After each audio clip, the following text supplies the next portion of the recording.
कारण तो होगा, क्योंकि कोई भी काम हम यूं ही नहीं करते, हर बात के पीछे कोई ना कोई कारण होता है। अगर मैं इस भारत देश की महिलाओं की बात करूं, क्योंकि बाबा साहब के जीवन संघर्ष को लेकर जितनी चर्चा की जाए वो कम है। मोटे मोटे तौर पर सभी जानते हैं कि बाबा साहब ने इस देश का संविधान लिखा, इस देश की महिलाओं के लिए तमाम वो कानून बनाए जिससे कि महिलाएं आज पुरुषों के साथ कंधे से कंधा मिलाकर चल रही है। मेरी बहनों, मैं आपको अवगत कराना चाहूंगी, अगर आज आप यहाँ पर बैठी हैं और हम बाबा साहब की जयंती मना रहे हैं, उनके जीवन संघर्ष पर चर्चा कर रहे हैं, तो सबसे पहले हमें ये जानना होगा कि किस महामानव ने हमारे लिए क्या किया और उनके प्रति आज हम कितनी कृतज्ञता व्यक्त कर रहे हैं। क्योंकि अक्सर मैं देखती हूँ जब 14 अप्रैल आता है, हम बहुत बड़े स्तर पर बाबा साहब की जयंती सेलिब्रेट करते हैं, फूल मालाओं से उनका स्वागत करते हैं, मोमबत्ती जलाते हैं, पुष्प अर्पित करते हैं और उनकी जय जयकार करते हैं। लेकिन क्या बाबा साहब ने जय जयकार करने के लिए आपको कहा? मैं आपको बता दूं, बाबा साहब ने साफ साफ कहा कि मेरे देश के लोगों और खासकर इस बहुजन समाज के लोगों, मेरी जय जयकार करने से अच्छा है मेरे बताए हुए मार्ग पर चलो। लेकिन सही रूप में अगर मैं बात करूं तो आज हम सिर्फ बाबा साहब की जय जयकार तो कर रहे हैं, लेकिन जो रास्ता बाबा साहब ने हमें दिया शायद उसकी तरफ हम नहीं बढ़ रहे हैं। मैं आपको अवगत कराना चाहूंगी, एवला की धरती से सन 1935 में प्राण पूज्य बाबा साहब ने एक घोषणा की कि मैं हिंदू धर्म में पैदा हुआ, ये मेरे बस की बात नहीं थी, लेकिन मैं हिंदू धर्म में मरूंगा नहीं। और ठीक 21 साल बाद 14 अक्टूबर सन 1956 को नागपुर की पावन धरती पर प्राण पूज्य बाबा साहब ने अपने लाखों अनुयायियों के साथ में वेद धर्म की दीक्षा ली। तो क्या इस बात को हमने समझा? क्या इस बात को हमने जाना कि बाबा साहब ने एक बात 1935 में कही कि मैं हिंदू धर्म में पैदा हुआ, ये मेरे बस की बात नहीं थी, लेकिन मैं हिंदू धर्म में मरूंगा नहीं। और ठीक 21 साल बाद प्राण पूज्य बाबा साहब हिंदू धर्म को छोड़कर बौद्ध धर्म की शरण में जा रहे हैं, तो कोई ना कोई तो कारण उसके पीछे रहा होगा। क्योंकि इस भारत देश की महिलाओं की अगर मैं बात करूं तो मेरी बहनों, जब भारत देश का संविधान नहीं लिखा गया था, जब भारत आजाद नहीं हुआ था, तो यही मेरे समाज की बहन बेटियां और इस देश की बहन बेटियां किस तरह के सपने लिया करती थी, मैं उस पर थोड़ा सा प्रकाश डालना चाहूंगी। अगर पेड़ के नीचे कोई मोची जूते बना रहा है, तो यही मेरे समाज की बहनें सोचती थी कि जब ये मोची बड़ा हो जाएगा, 60-70 साल इसकी उम्र हो जाएगी और तब ये मर जाएगा, उस समय तक मेरा बेटा जवान हो जाएगा और जिस पेड़ के नीचे मोची जूते बनाता था वहां पर मेरा बेटा बैठकर जूते बनाएगा। ये सोच आजादी से पहले थी, जब संविधान नहीं था। इसी तरह से मेरे समाज की बहनें जब पेड़ के नीचे कोई नाई बाल बनाता था, बाल काटता था, वो भी उसी तरह से सोचती थी कि जिस तरह से उस मोची की उम्र पूरी हुई, इसी तरह से इस नाई की उम्र भी पूरी होगी और जब ये चला जाएगा तो इसकी कुर्सी को मेरा बेटा संभालेगा। तो ये सोच नहीं थी आजादी से पहले, संविधान से पहले। आप कितना छोटा सोच रहे हो, कोई नाई बनने पर सोच रहा है, कोई मोची बनने पर सोच रहा है, कोई छोटे मोटे काम करने पर सोच रहा है, लेकिन जब बाबा साहब ने आपको संविधान लिखा, संविधान में शिक्षा का अधिकार दिया, तो इस देश की महिलाओं ने, खासकर बहुजन समाज की महिलाओं ने कभी यह नहीं सोचा कि उनका बेटा मोची बनेगा या उनका बेटा नाई बनेगा या उनका बेटा पेड़ के नीचे बैठकर खड़े बनाएगा। अगर आज इस भारत देश की महिलाएं और खासकर बहुजन समाज की महिलाएं सपना लेती है ना, तो ये सोचती है कि आज कहां पर जज की कुर्सी खाली होगी जहां पर मेरा बेटा जाकर जज बनेगा। तो ये परिवर्तन है। और ये परिवर्तन कैसे आया? क्योंकि बाबा साहब ने संविधान लिखा, संविधान में आपके लिए शिक्षा के द्वार खोले और आपको शिक्षा का अधिकार देते हुए पुरुषों के साथ बराबर लाकर खड़ा कर दिया। लेकिन मेरे समाज की बहन बेटियां इस बात को नहीं समझ रही, इस देश की महिलाएं इस बात को नहीं समझ रही। मैं बात कहूंगी शायद कड़ी लग जाए। आज इस देश में खासकर मैं महिलाओं की स्थिति की बात करूं, जब आपके घर में किसी की नौकरी लगती है तो सबसे पहले महिलाएं कहाँ जाती है? कहाँ जाती है? वो मंदिरों में जाएंगी, नारियल चढ़ाएंगी, पूजा पाठ करेंगी, वैष्णो देवी जाएंगी, ऋषिकेश जाएंगी, न जाने कहाँ की तीर्थ यात्राएं करती हैं। लेकिन जिस महामानव के कारण के बच्चों को शिक्षा मिली, शिक्षा लेकर वो नौकरी पर लगे, कभी उस महामानव के प्रति दो शब्द भी करते व्यक्त नहीं करते। तो क्या इस तरह से हमारा बाबा साहब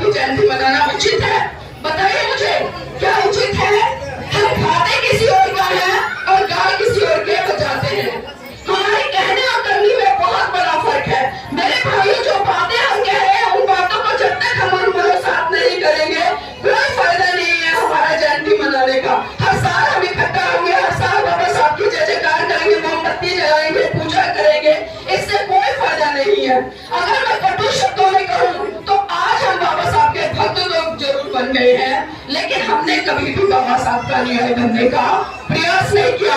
और भक्त में और अनुयायियों में क्या फर्क होता है आप समझने का प्रयास कीजिए। जब बाबा साहब की जयंती आती है तो एक भक्त क्या करता है, वो फूल मालाएं खरीद कर लाता है, मोमबत्ती खरीद कर लाता है, दीपक खरीद कर लाता है, धूप पत्ती खरीद कर लाता है और बाबा साहब की तस्वीर के आगे लगाकर दीपक जला देता है, मोमबत्ती जला देता है, फूल मालाएं चढ़ा देता है और बाबा साहब के सामने नतमस्तक होकर अपनी जितनी जिम्मेदारियां उससे वो मुक्त हो जाता है। लेकिन वही जो अनुयायी है वो क्या करता है, वो भी बाजार जाता है, बाबा साहब की तस्वीर खरीद कर लाता है, फूल खरीद कर लाता है, मोमबत्ती खरीद कर लाता है, दीपक खरीद कर लाता है, बाबा साहब की मूर्ति पर फूल माला चढ़ाता है, मोमबत्ती जलाता है, दीपक जलाता है, अगरबत्ती जलाता है। लेकिन वो संकल्प लेता है कि बाबा साहब जिस कार्य को आप यहाँ तक लेकर आए हो उस कार्य को मैं आगे बढ़ाने का काम करूंगा, ये अनुयायी संकल्प लेता है। लेकिन भक्त जाकर सो जाता है। तो हमें भक्त नहीं बनना है, अगर सही रूप में हमें बाबा साहब का अनुयायी बनना है, उनकी जयंती मनानी है, तो उनके कारवां को हमें 365 दिन लगातार लेकर चलना पड़ेगा और अपने समाज के इस देश के बच्चों को जगाना पड़ेगा कि आज आपकी मुक्ति के जो द्वार खुले हैं, आज अच्छे स्कूलों में आप पढ़ रहे हैं, अच्छे कपड़े पहन रहे हैं, एसी वाली गाड़ियों में चल रहे हैं, आप कहीं भी उठ बैठ सकते हैं, अपने विचारों की अभिव्यक्ति कर सकते हैं। ये दिन सिर्फ और सिर्फ परम पूज्य बाबा साहब ने आपको संविधान के अंदर दी गई है। अगर मैं हिंदू कोड बिल की बात करूं, क्योंकि संविधान में बाबा साहब ने इस देश के तमाम लोगों को अधिकार दिए, लेकिन उन्होंने देखा कि इस भारत देश की महिलाओं की स्थिति बहुत ही दयनीय है। एक पशु को भी खुले रूप से सांस लेने की आजादी है, एक पशु अपनी मर्जी से कहीं भी उठ बैठ सकता है, एक पशु अपनी मर्जी से इधर उधर कहीं भी जा सकता है। लेकिन आजादी से पहले इस भारत देश की महिलाओं की स्थिति क्या थी, वो घूंघट की चार दीवारी में घर में ही दम घुटती रहती थी, कभी बाहर निकलने का प्रयास नहीं करती थी। और आप सभी तमाम बुद्धिजीवी लोग जानते हुए जो पढ़े लिखे, क्योंकि मनुस्मृति नामक जो ग्रंथ था वो महिलाओं को पढ़ने की आजादी नहीं देता था, महिलाओं के पुरुषों के बराबर बैठने की आजादी नहीं देता था। वो यहाँ तक कह देता था कि जो महिला है वो शादी से पहले अपने पिता के अधीन रहे, जब शादी हो जाए तो अपने पति के अधीन रहे और जब पति मर जाए तो अपने पुत्र के अधीन रहे। मतलब कहने का ये है कि पूरी तरह से महिला को पुरुषों के अधीन रखने के लिए उस पुस्तक में लिख दिया और महिलाओं के लिए तो यहाँ तक कह डाला कि महिलाएं पुरुषों के पैर की जूती है। तो आप समझिए इस तरह की व्यवस्था भारत देश में आजादी से पहले थी। और जब बाबा साहब ने सामाजिक स्थिति को पढ़ा, समझा और भारत देश की महिलाओं को जाना, तो उन्होंने हिंदू कोड बिल के तहत इस भारत देश की तमाम महिलाओं को, चाहे वो ब्राह्मण है, क्षत्रिय है, वैश्य है, शूद्र है, किसी भी समाज से आती है, उसको बाबा साहब ने तमाम अधिकार दिए। आपको अपनी मर्जी से शादी करने का अधिकार नहीं था, ये अधिकार बाबा साहब ने दिया आपको। अगर आपकी संतान नहीं है तो आप बच्चा गोद नहीं ले सकती थी, लेकिन हिंदू कोड बिल के तहत बाबा साहब ने आपको बच्चा गोद लेने का अधिकार दिया। जब आप गर्भवती होती हैं, जब आपकी डिलीवरी होती है तो 6 महीने आप अवकाश पर रहते हैं, जिसे मैटरनिटी लीव कहा जाता है। उस 6 महीने में लगातार अगर आप सरकारी नौकरी पर हैं तो आपको पूरा का पूरा वेतन घर बैठे मिलता है। ये अधिकार बाबा साहब ने दिया। पिता की संपत्ति में पुत्रियों का अधिकार नहीं था, लेकिन बाबा साहब ने ये अधिकार भी आपको दिया कि जितना अधिकार एक बेटे का है पिता की संपत्ति में, उतना ही अधिकार एक बेटी का भी है। लेकिन हम अपने अधिकारों को जानते नहीं है, हम समझते नहीं है कि बाबा साहब ने हमारे लिए क्या किया। और बाबा साहब ने हमें सिद्धांत दिए या जिस मार्ग की तरफ हमें बाबा साहब लेकर गए, क्योंकि 1956 में मैंने कहा कि बाबा साहब ने बौद्ध धर्म की शरण ग्रहण की, तो मैं चाहती हूँ मेरे समाज के लोग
शोषण होते हैं तो हम दलित बन जाते हैं, हम दलित बन जाते हैं।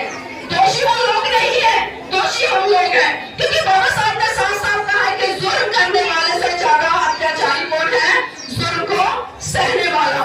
वो कर रहे हैं और हम सह रहे हैं, तो मैं उन्हें दोष नहीं देती।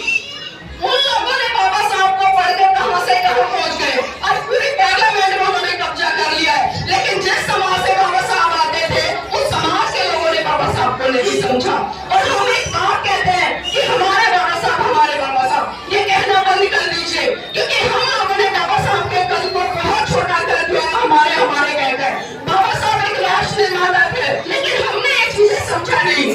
भाइयों बहनों, जिस तरह से अमेरिका के जो राष्ट्रपति थे बराक ओबामा, उन्होंने साफ साफ कहा कि अगर डॉक्टर अम्बेडकर हमारे देश में पैदा होते तो हम उन्हें दुनिया का सूरज कहते। लेकिन विडंबना है कि जिस देश में बाबा साहब पैदा हुए, आज उस देश के तथाकथित लोगों ने बाबा साहब को जाति के आधार पर इतना छोटा कर दिया, इतना छोटा कर दिया है कि मुझे कहते हुए भी शर्म आती है। और इसमें गलती हमारी भी है। वो लोग कहते हैं और हम मान लेते हैं। मैं आपको याद दिलाना चाहूंगी, अमेरिका में कोलंबिया यूनिवर्सिटी है, जब 300 साल का उसका इतिहास निकाला गया, एक सर्वे किया गया कि 300 साल में जो यहाँ से छात्र पढ़ने गए हैं उसमें सबसे बुद्धिमान और सबसे महान कौन था, तो आपको जानकर आश्चर्य होगा 300 साल के इतिहास में जो सर्वे किया गया उसमें पहले नंबर पर डॉक्टर भीमराव अम्बेडकर जी का नाम आया। तो ये गर्व की बात है भारत देश के लिए, लेकिन नकारा है इस भारत देश के लोग इतनी बड़ी बात को भी नहीं समझ पाए। और दूसरा उदाहरण मैं दूंगी, हिस्ट्री टीवी है और बीबीसी न्यूज चैनल, आप सब जानते होंगे, इन दोनों ने मिलकर एक सर्वे कराया था कि भारत में सबसे महान व्यक्ति कौन है। और उस सर्वे में 100 इस भारत देश के महान पुरुषों को लिया गया, जिसमें कुछ वैज्ञानिक थे, कुछ राइटर थे, कुछ साहित्यकार थे, कुछ फिल्म इंडस्ट्री से आने वाले लोग थे, कुछ खेल जगत से आने वाले लोग थे। आपको जानकर आश्चर्य होगा, उसमें दूसरे नंबर पर सचिन तेंदुलकर रहे, दूसरे नंबर पर डॉक्टर एपीजे अब्दुल कलाम रहे और पहले नंबर पर प्राण पूज्य बाबा साहब रहे।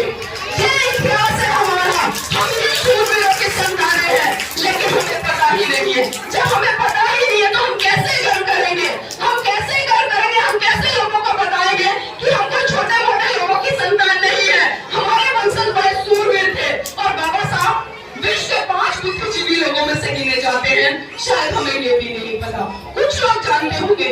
तो मैं चाहती हूँ कि आप बाबा साहब के संघर्ष को पढ़े, उनके जीवन के, उनके चरित्र को पढ़े और उसको मनोसात करते हुए उस दिशा में बढ़े जिस दिशा की बाबा साहब बात करते थे। बाबा साहब ने 1956 में साफ एक संदेश दिया था, और आप उस विरासत को बचाइए, उस धरोहर को बचाइए जो वैज्ञानिक सोच की बात करता है, जो आपको अंधविश्वास पागलवाद से दूर ले जाकर एक साइंटिफिक थंब देता है। लेकिन ना तो हमने सत्ता वाली बात को समझा और ना ही हमने बाबा साहब की उस थंब वाली बात को समझा। तो मेरे बहनों और मेरे भाइयों में सिर्फ इतना ही कहना चाहूंगी कि इस देश में बहुत बड़ी बड़ी क्रांतियां हुई है, आज भी क्रांति हो रही है, आज भी लोग बाबा साहब के संविधान के तहत तमाम हक अधिकार ले रहे हैं। आज हम सत्ता पर बैठे हैं और सत्ता पर बैठकर किस तरह से आपके ऊपर अत्याचार शोषण कर रहे हैं, ये भी आपको समझना पड़ेगा, जानना पड़ेगा। और वोट की वैल्यू का आपको जो सदुपयोग है वो सही दिशा में करना पड़ेगा, ताकि कि आप एक अच्छा प्रधानमंत्री चुन सके, अच्छा नेता चुन सके, जो आपका विकास कर सके, जो धर्म क्षेत्र भाषा से ऊपर उठकर आपके विकास के लिए, आपके कल्याण के लिए, अपने बच्चे के भविष्य के लिए अच्छा काम कर सके। और मैं सिर्फ इतना ही कहना चाहूंगी, अगर किसी भी महान पुरुष की जयंती मनानी है तो उसकी जय जयकार करना बंद कीजिए, उसकी जय जयकार करना बंद कीजिए, उसके नारे लगाने बंद कीजिए। अगर सही रूप में उसको सम्मान देना चाहते हो तो सबसे पहले